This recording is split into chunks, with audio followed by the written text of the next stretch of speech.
जय हिंद दोस्तों। स्वागत करता हूं आपके अपने चैनल महतो सर में। आज हम लोग बात करेंगे कक्षा 10 के चैप्टर नंबर 10 जीने की कला।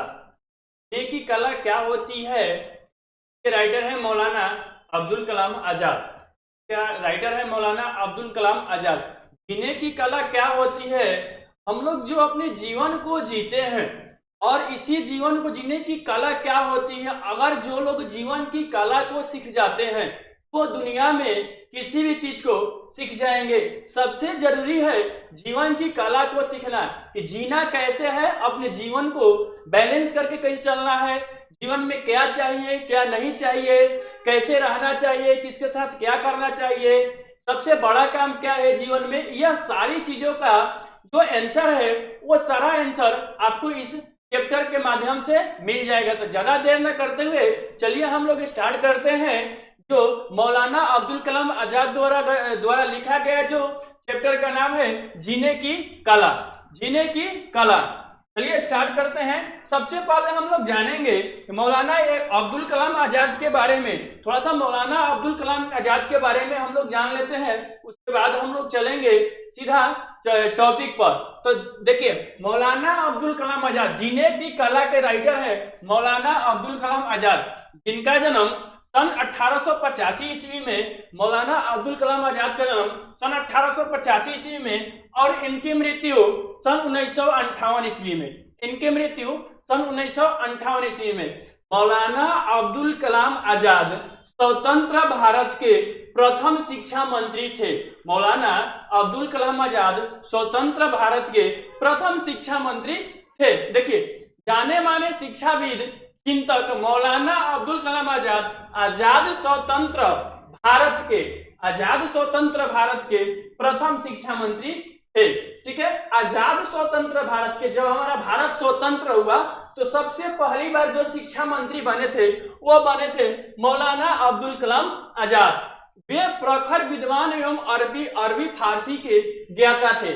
मौलाना अब्दुल कलाम आजाद बहुत बड़ा विद्वान थे और उसके साथ साथ वो अरबी फारसी का भी ज्ञान रखते थे। साहित्य के क्षेत्र में आप ललित और चिंतात्मक निबंध के रूप में जाने जाते हैं। यानी साहित्य के क्षेत्र में बात किया जाए तो ललित के बारे में और चिंतात्मक निबंध के बारे में, चिंतात्मक निबंध के लेखक के रूप के बारे में यह जाने जाते हैं। साहित्य के क्षेत्र में बात किया जाए तो मौलाना अब्दुल कलाम जो है, जिसे हम लोग ललित और चिंतात्मक निबंध जो होता है उसके लेखक के रूप के बारे में इनको जाना जाता है।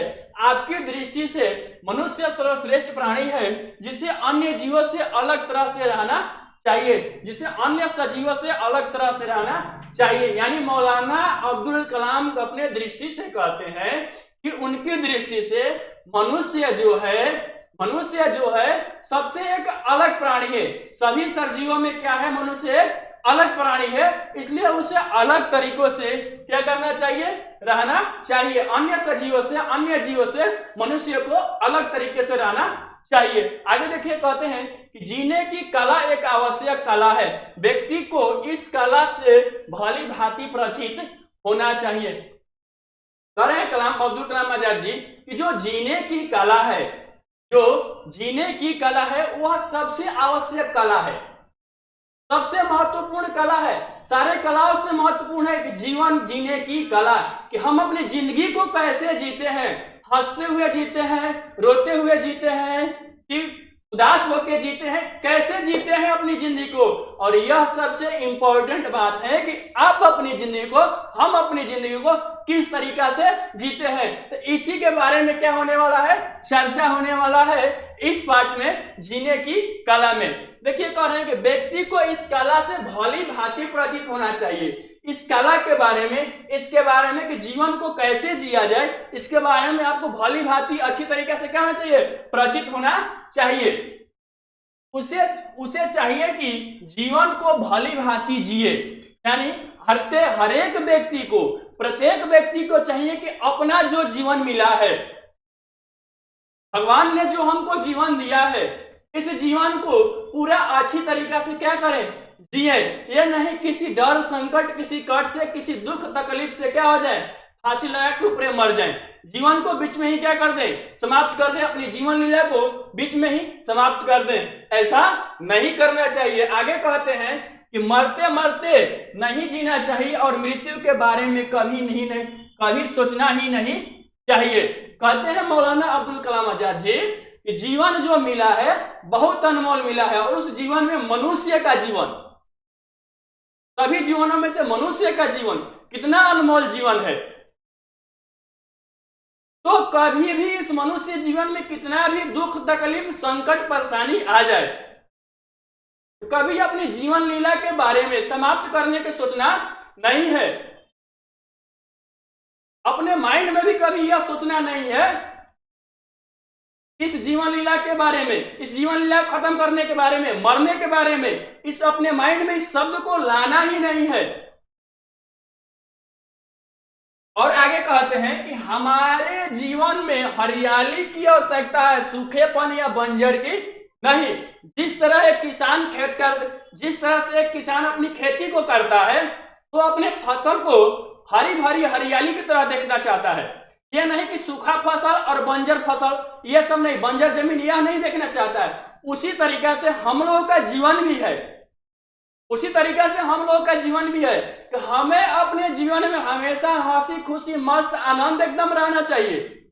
यह नहीं कि मुंह लटका के ऐसे बंजर जमीन के जैसा, वैसे हमारे जीवन में कोई आवश्यकता ही नहीं है, वैसे चीज की हमारे जीवन में कोई आवश्यकता नहीं, कोई जगह नहीं है।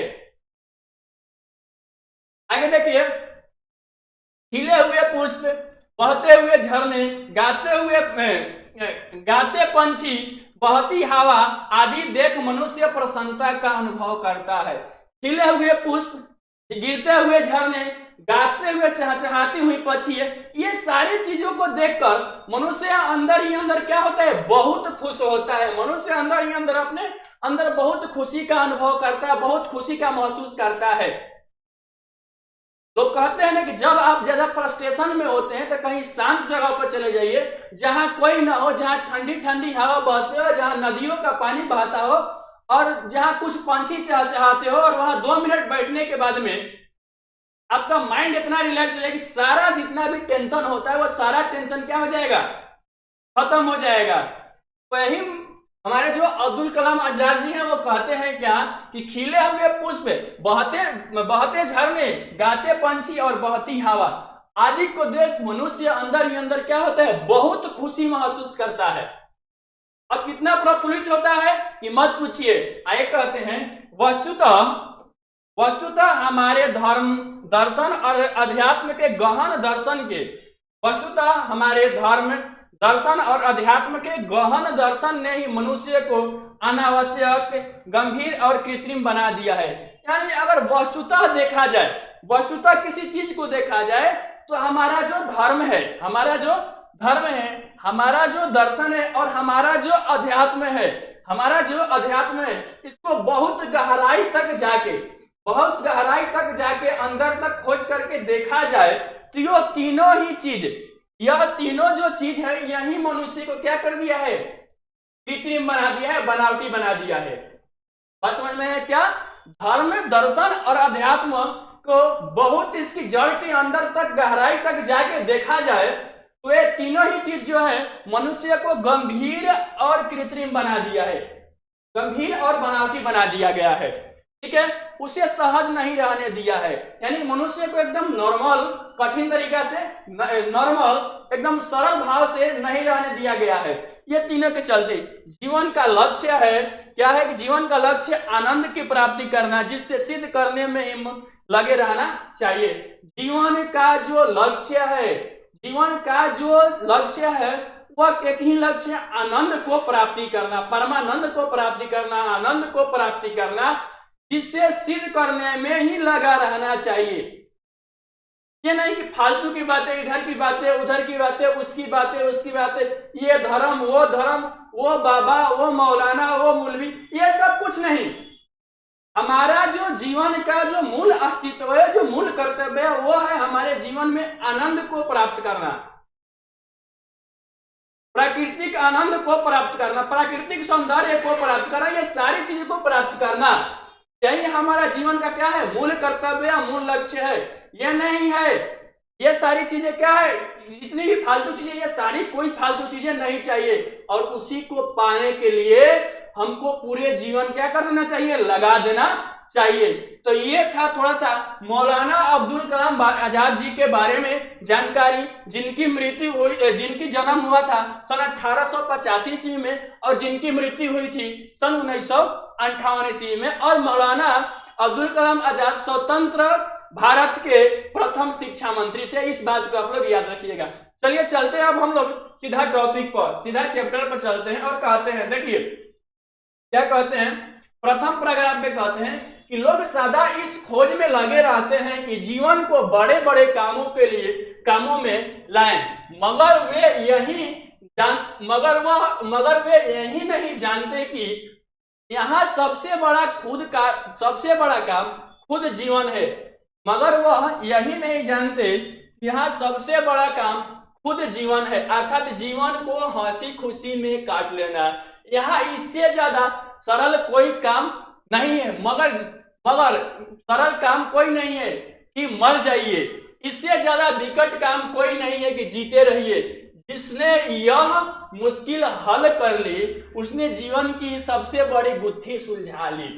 देखिए प्रथम पैराग्राफ में कहते हैं कि लोग हमेशा अपने को बहुत बड़े बड़े कामों में, कभी इस काम में तो कभी उस काम में, तो कभी वो प्रोजेक्ट तो वो ये प्रोजेक्ट के बारे में अपने को व्यस्त में लगे रहते हैं, व्यस्तता में दिखाने में लगे रहते हैं कि हमारा जीवन है, सबसे बड़ा प्रोजेक्ट, सबसे बड़ा पद, सबसे बड़ा ऊंचा गद्दी, ये सारी चीज को पाने में लगे हुए, सबसे बड़ा काम को दिखाने में लगे हुए हैं। लेकिन मगर वह इस बात को नहीं जानते हैं कि अपने आप को खुश रखना, अपने आप को खुश रखना क्या है, सबसे बड़ा काम है, सबसे बड़ा खुद का काम है।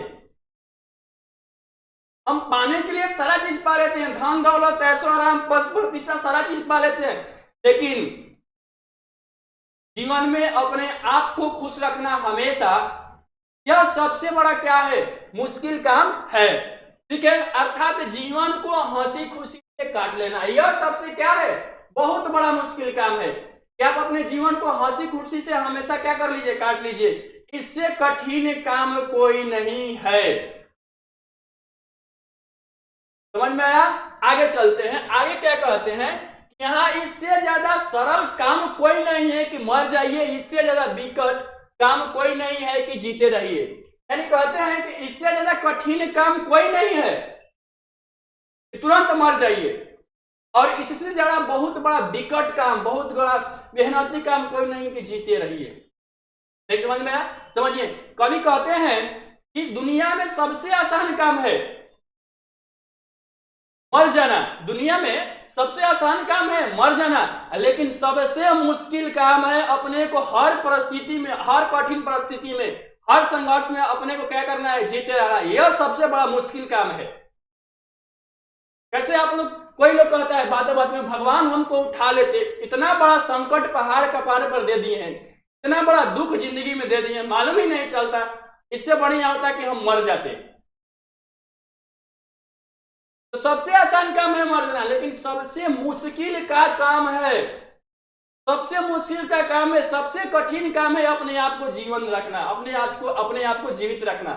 ठीक है, जिसने यह मुश्किल हल कर लिया उसने जीवन की सबसे बड़ी गुत्थी को सुलझा लिया।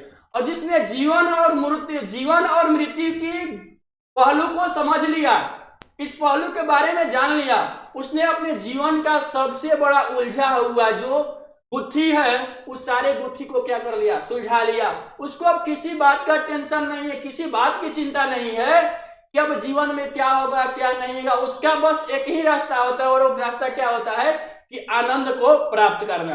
जीवन क्या है, मृत्यु क्या है, अगर उस बात को समझ लिया तो उसका बड़ा सबसे मेन रास्ता होता है कि अपने आप में क्या करना है, अब आनंद को प्राप्त करना है, इसके सिवा कुछ दूसरा काम नहीं है। अगला पैराग्राफ में कभी कहते हैं कि मेरा ख्याल है कि प्राचीन चीनियों ने जीवन की समस्या को ठीक समझा था। प्राचीन चीनी वाक्य में पूछा गया कि दुनिया में सबसे बुद्धिमान आदमी कौन है, तो फिर जवाब दिया कि सबसे ज्यादा खुश रहता है, जो व्यक्ति सबसे ज्यादा क्या रहता है, खुश रहता है, इससे हम चीनियों के जीवन संबंधित दृष्टिकोण समझ सकते हैं। यानी कि अगर बढ़िया से जीवन के बारे में पूछा जाए, किसके बारे में पूछा जाए, जीवन के बारे में पूछा जाए, और कभी कहते हैं मेरे ख्याल से प्राचीन चीनियों से, क्या पुराने चीनियों, पुराने जमाने के चीन के लोगों से पूछा जाए कि जीवन की समस्या को ठीक से समझा था, क्या जीवन की समस्या को ठीक से समझा था किसने, जो पुराने जमाने के चीनी लोग थे, उन लोगों ने जीवन की समस्या को ठीक से समझा था।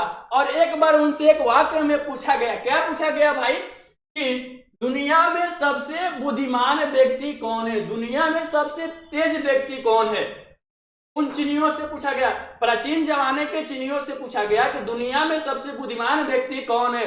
तो उन्होंने उत्तर दिया कि जो अपने आप को सबसे ज्यादा खुश रखता है, जो अपने आप को सबसे ज्यादा खुश रखता है, वही यहाँ क्या है, सबसे ज्यादा बुद्धिमान है। इस बात से हम लोग उस चीनियों के दृष्टिकोण से, उस चीन के लोगों को, प्राचीन जमाने के चीन के लोगों को, उनके दृष्टिकोण से हम समझ सकते हैं जीवन संबंधी दृष्टिकोण को किस तरीका से समझा जा सकता है, कि हमारे जीवन में खुश रहना कितना महत्व होता है। अगले पैराग्राफ में कभी कहते हैं कि अगर आपने संसार के हर स्थिति में प्रसन्न रहने की कला सीख ली तो विश्वास कीजिए कि आपने जीवन का सबसे महान काम सीख लिया।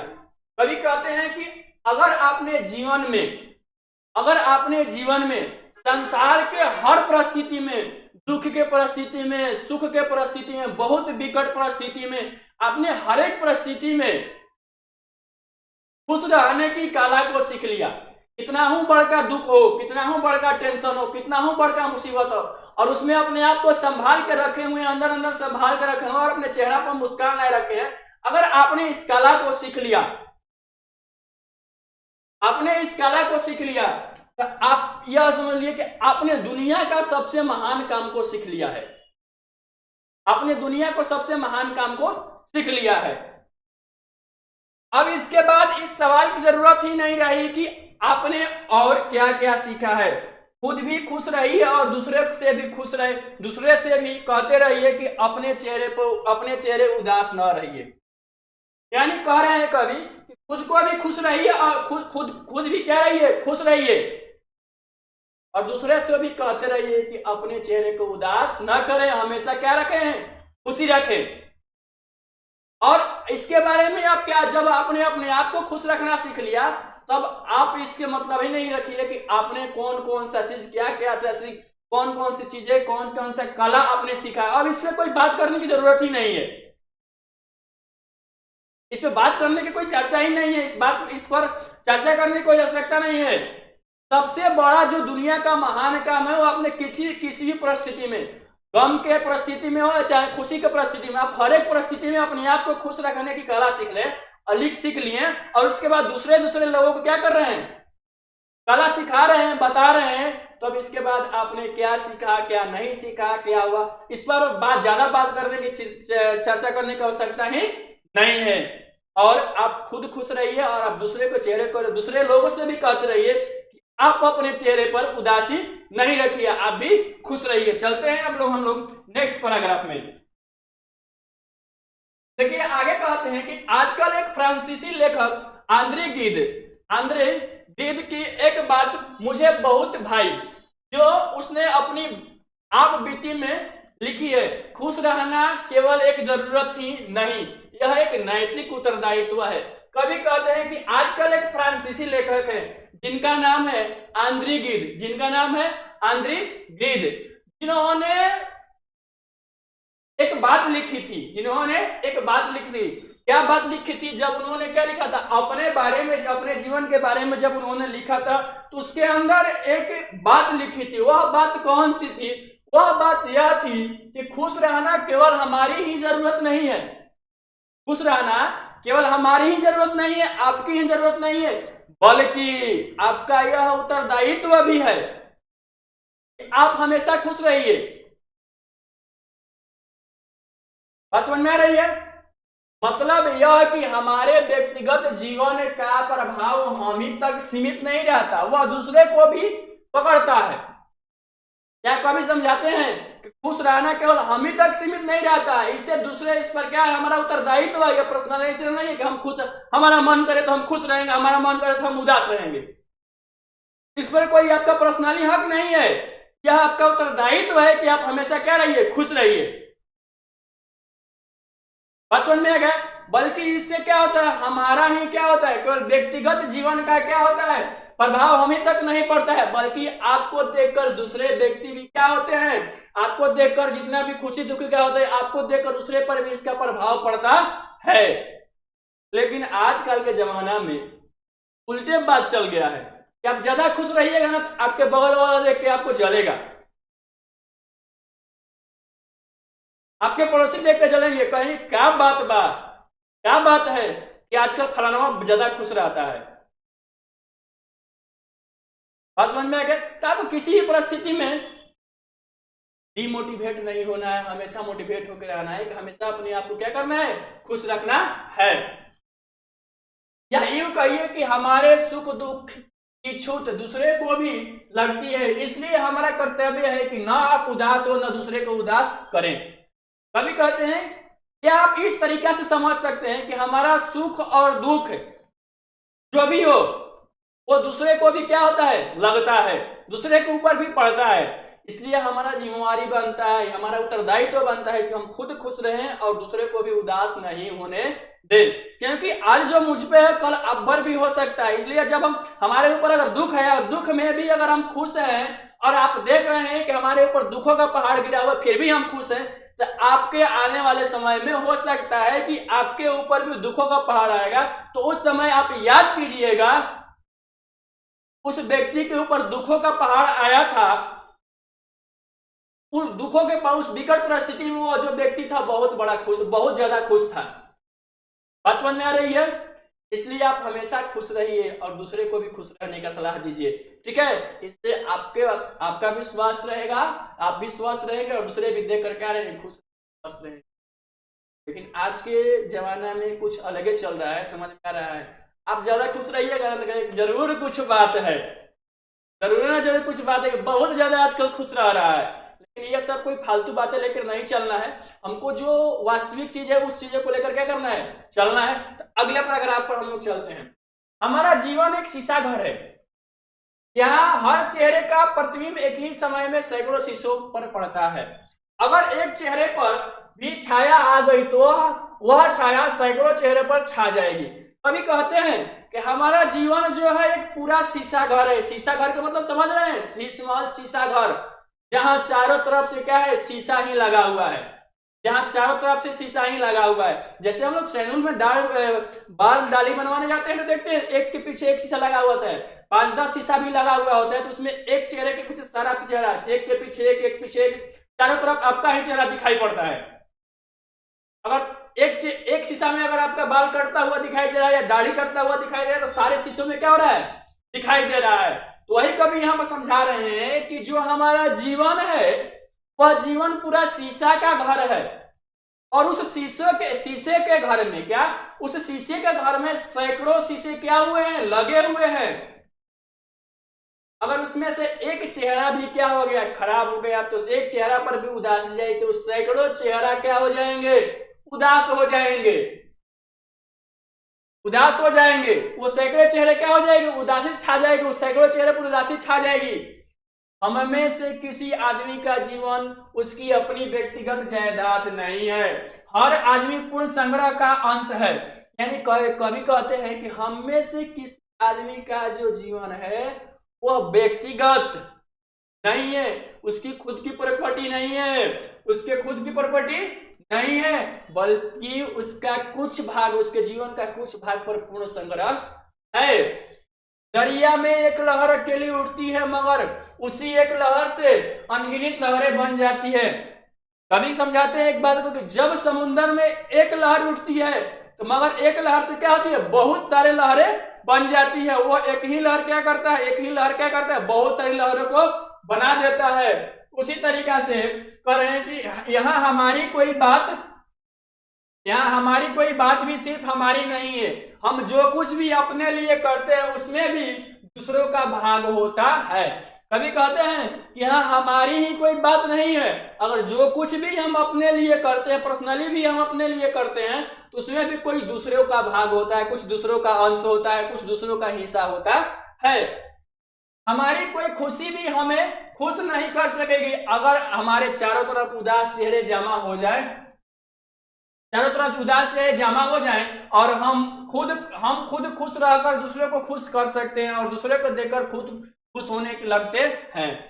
यानी कहते हैं कि हम अपने आप को खुद भी खुश नहीं रख सकते हैं। अगर मैं कितना भी कोशिश करूंगा कि मैं अपने आप को हमेशा खुश रखूंगा, किसी भी परिस्थिति में क्या करूंगा, खुश रखूंगा, यह नहीं हो सकता है। क्यों नहीं हो सकता है कि हमारे अगल बगल आसपास पड़ोस में चारों तरफ जो है उदास चेहरा है, और उदास चेहरों के बीच में अगर हम खुश होने की भी कोशिश करेंगे तो चाहकर भी हम खुश नहीं हो पाएंगे। इसलिए क्या भाई, हम खुद खुश रहें, क्या रहें, हम खुद खुश रहें और दूसरे को खुशी देखकर भी हमें अपने अंदर क्या होना चाहिए, खुशी महसूस होना चाहिए। बात समझ में आया? आगे चलते हैं। आगे क्या है, क्या अजीब बात है कि धर्म, फिलॉसफी और सदाचार तीनों ने जीवन की समस्या हल करनी चाहिए और तीनों ने खुद जीवन के विरुद्ध भाव उत्पन्न हो गया। यानी यह अजीब समस्या है भाई, यह अजीब समस्या है, यह अजीब भाव है। क्या अजीब भाव है कि धर्म, फिलॉसफी, सदाचार, इन तीनों ने मिलकर सोचा कि जीवन में जितनी भी तरह की समस्याएं हो रही है, जितने भी जीवन में प्रकार की समस्याएं हो रही है, वो सारी समस्याओं को क्या किया जाए, हल नहीं करना चाहिए। लेकिन इन तीनों ने खुद ही क्या कर दिया, जीवन के विरुद्ध भाव को उत्पन्न कर दिया। चले थे जीवन की सारी समस्या को हल करने, लेकिन यह तीनों खुद ही मिलकर क्या कर दिए, जीवन के विरुद्ध भाव को उत्पन्न कर दिया और इन तीनों के विरुद्ध जीवन के विरुद्ध भाव उत्पन्न हो गया। इसलिए हम लोग समझते हैं कि कोई आदमी जितना ज्यादा बुझा दिल और सूखा चेहरा लेकर फिरे वह उतना ही ज्यादा धार्मिक, फिलोसफर और सदाचारी है। मानो ज्ञान और पवित्रता दोनों के लिए खुद का जीवन अनिवार्य हो गया है। आजकल हम लोग क्या देखते हैं भाई, जो बड़ा बड़ा दाढ़ी बना लिया है और चुपचाप एकदम शांत है और चेहरा उसका एकदम सूख गया है, और वही भात मियां एकदम क्या हो गया, सूख गया है, चेहरा उदास है, उसके चेहरा पर ना कोई तेज है, ना कोई चमक है, ना कोई कुछ है। बात समझ में आ रही है? तो हम उसको क्या मान लेते हैं, हम उसको क्या देखते हैं, और किसी भी धर्म से क्या रखता हो, विरुद्ध रखता है, ताल्लुकात रखता हो, और कोई भी धर्म का क्या कपड़ा पहन लिया हो, किसी भी धर्म का कपड़ा पहन लिया हो, चाहे वो फिर सिख हो, ईसाई हो, मुस्लिम हो, हिंदू हो, कोई भी धर्म का कपड़ा पहन लिया हो, हम सबसे ज्यादा उसको क्या मानते हैं, बहुत बड़का बाबा है, बहुत बड़का मुल्ला है। बचपन में आप यह सारी चीजों को देखकर, और एक बात समझिए क्या है, हम लोग मानते हैं कि उनके अंदर बहुत सारी क्या है, पवित्रता, बहुत सारे पवित्र, बहुत इतना पवित्र है कि मत पूछिए, इतना उसके अंदर ज्ञान भरा हुआ है कि मत पूछिए। लेकिन एक बात क्या है, कभी कहते हैं कि दुख के लिए क्या जीवन अनिवार्य हो गया, दुखों के लिए क्या हो गया, जीवन अनिवार्य हो गया। लेकिन अगले पैराग्राफ में कभी कहते हैं, क्या कहते हैं, यह माना गया है कि जिन गुत्थियों को दुनिया सैकड़ों वर्षों तक सोच विचार से नहीं सुलझा सकी, आज हम उन्हें हंसी ठट्ठे के 4 शब्द से हल नहीं कर सकते हैं। अभी क्या कहते हैं कि यह माना गया है कि जिन गुत्थियों को दुनिया सैकड़ों वर्षों से नहीं हल कर सकी, सोच विचार कर भी नहीं हल कर सकी, कितना भी सोचा गया, समझा गया, कितना भी देखा गया, फिर भी हल नहीं हुआ, और आज हम थोड़ा बहुत हंसी ठाठा कर लेते हैं तो उससे हल हो जाएगा। यह जीवन कुछ नहीं होने वाला है भाई।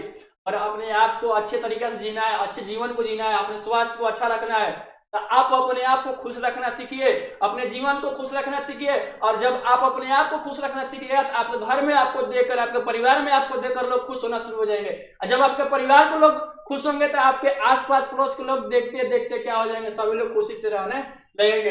आइए कहते हैं, कभी 4 शब्द से हल नहीं कर सकते हैं, मगर यह तो मानना पड़ेगा कि यहां सत्य की ओर से आंखें बंद नहीं की जा सकती। मगर इस बात को भी मानना पड़ेगा भाई कि जो सत्य है, जो सही है, वह सही है। कितना भी गलत चीज है तो सच्चाई की ओर से हम अपनी आंखें को बंद नहीं कर सकते। इस बात को मानना पड़ेगा। ऐसा नहीं है कि नहीं मानेंगे, इस बात को मानना पड़ेगा कि जो सत्य है, सच्चाई है, सच्चाई की तरफ से हम अपने मुख को नहीं मोड़ सकते हैं। ठीक है। एक भक्त, एक साधु, एक फिलोसफर का सूखा चेहरा बनाकर हम उस चित्र में नहीं खप सकते हैं। बात समझ में आया?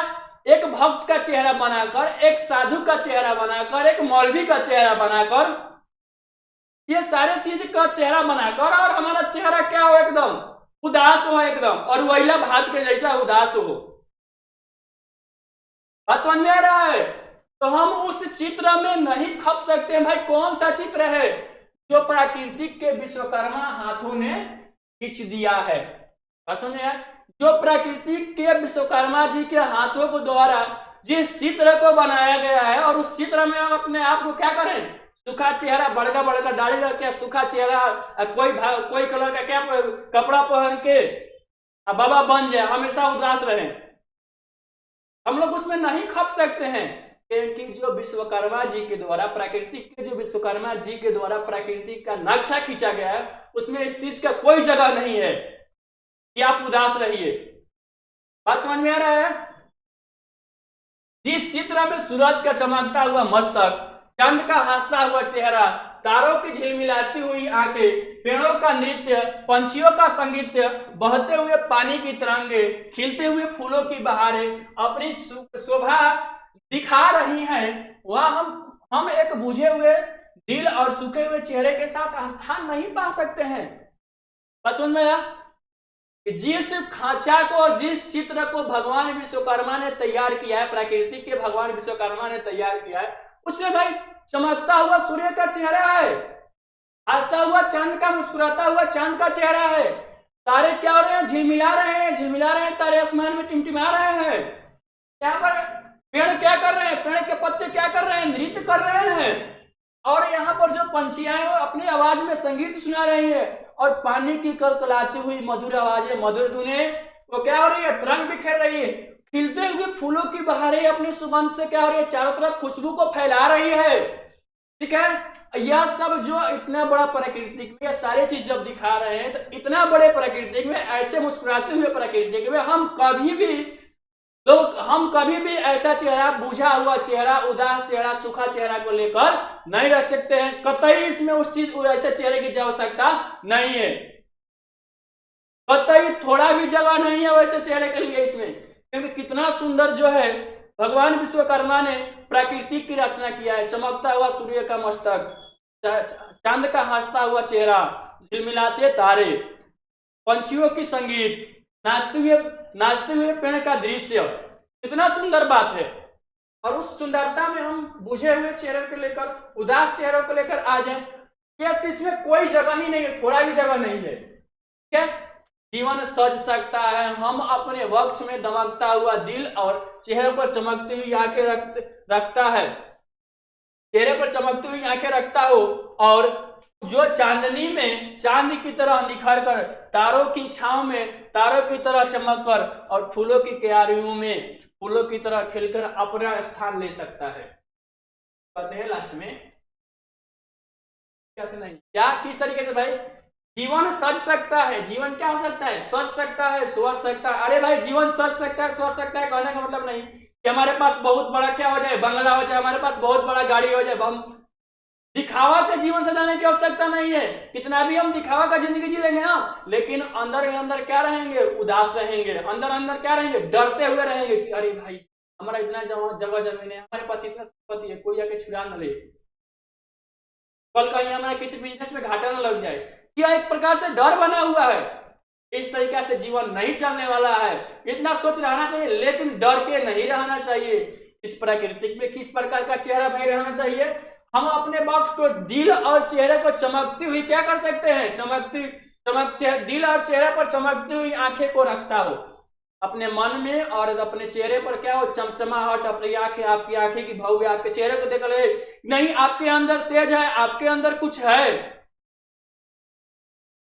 और जो चांदनी की चांद की तरह निखर कर, और जैसे चांदनी की चांद तरह, चांदनी रात में चांद क्या होता है, टिमटिमाता है, चमकता है, उस तरह निखर कर, तारों की भौंवों में तारों की तरह चमक कर, अपनी भौंवों को चमकाकर तारों की तरह चमक कर, और फूलों की क्यारियों की तरह खिलकर अपना जो स्थान ले सकता है, वही इस प्राकृतिक में रहने लायक है। अन्यथा सूखा हुआ चेहरा, बुझा हुआ चेहरा, उदास दिल लेकर जो इस प्राकृतिक में, वो इस प्राकृतिक में रहने लायक नहीं है। कभी इस बात को समझाते हैं कि वो इस प्राकृतिक में रहने लायक नहीं है। ठीक है, तो हमें अपने जीवन को किस तरीका से जीना चाहिए, कैसे जीना चाहिए, अभी आपको हमने बता दिया कि जीवन का जो कला होती है, वो सबसे बड़ा काम होता है अपने जीवन को क्या करना, खुश रखना। ये नहीं कि हमारे पास इस प्रोजेक्ट को काम करना है, वहां काम करना है, ऐसा ये नहीं। सबसे बड़ा जो काम है, अगर आप अपने आप को खुश रख लेते हैं तो दुनिया में सबसे बड़ा आप काम कर सकते हैं। और सबसे आसान का जो काम होता है, वो खुद की जीवन लीला को समाप्त करना, यानी कि खुद मर जाना। बात समझ में आया? तो जीवन की कला से आप क्या सीखें, जीवन कैसे जीना चाहिए, आप अपने दिमाग के हिसाब से, आप अपने सोच के हिसाब से कमेंट बॉक्स में लिख दीजिएगा कि जीवन कैसे जीना चाहिए। ठीक है, बाकी जो मैं समझाया हूं, पढ़ाया हूं, आशा करता हूं कि आपको अच्छे तरीके से समझ में आया होगा। अगर समझ में आया होगा तो वीडियो को लाइक कर दीजिएगा। हाँ, और हमारे जो क्लासेस है, महतो सर क्लासेस का एक एप्लीकेशन बना हुआ है। इस एप्लीकेशन पर अगर आप लोग डिप्लोमा, पॉलिटेक्निक की पढ़ाई करते हैं और आप लोग अच्छी तरीके से तैयारी करना चाहते हैं, तो इस ऐप पर जाकर, इस ऐप्स को क्या कर लीजिए, गूगल प्ले स्टोर पर जाकर इस ऐप्स को डाउनलोड कर लीजिए। इस ऐप पर हमारे बहुत ही अच्छे अच्छे फैकल्टी जो है पॉलिटेक्निक और डिप्लोमा की क्या कर रही है, तैयारी करवा रही है। आप लोग इस ऐप्स को क्या कीजिए, जाके फटाफट डाउनलोड कर लीजिए। और आप लोग अगर तैयारी करना चाहते हैं पॉलिटेक्निक और डिप्लोमा की, ऐप्स को डाउनलोड कीजिए। बाकी हम लोग जल्द ही मिलेंगे इसके, इस पार्ट के क्वेश्चन आंसर के साथ। जीवन की कला का जो क्वेश्चन आंसर है, इसके साथ तुरंत जल्द ही हम लोग मिलेंगे। तब तक के लिए जय हिंद, जय भारत।